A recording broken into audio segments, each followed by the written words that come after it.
První zmínky o hrádku u Jirkova pocházejí z roku 1415. V té době se ale ještě jmenoval Borek.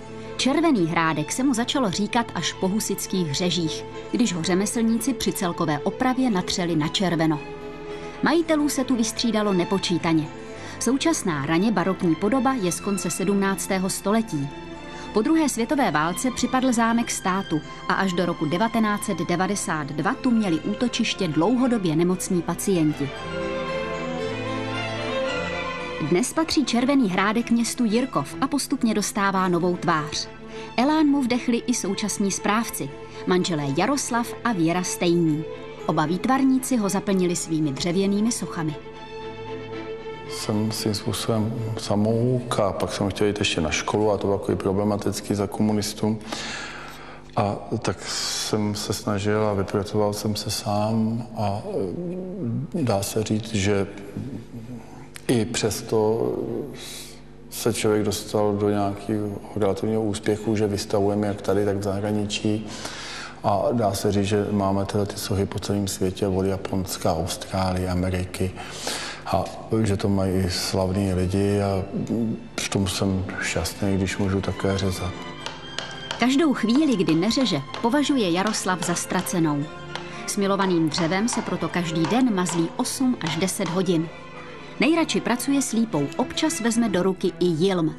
Sám pro sebe si ovšem sochař vytyčil nesmlouvavou podmínku.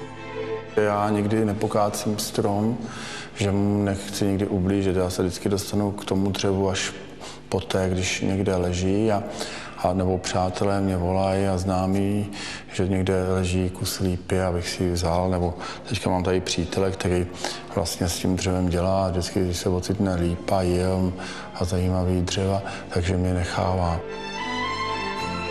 Ke dřevosochání přesvědčil Jaroslav Stejný i svou ženu Věru. Ta původně připravovala pro manželovi skulptury výtvarné návrhy. Pak si ale řekla, proč to neskusit taky. A povedlo se.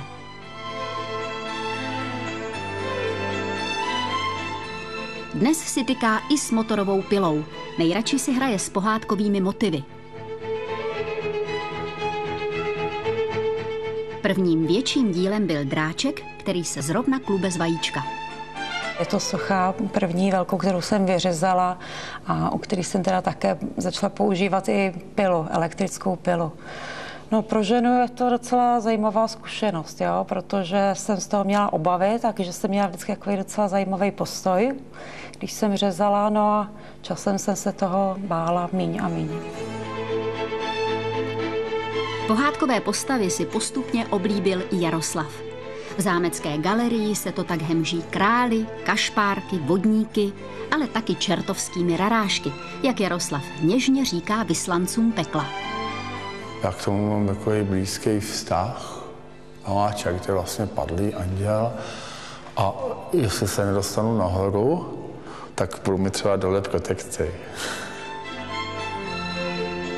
Jaroslav i Věra mají smysl pro humor a recesi. Proto je na Červeném hrádku pořád živo.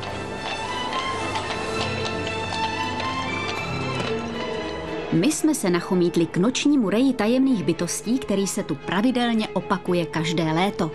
Tentokrát si tu dostaveníčko dali upíři. A pan Kastelán?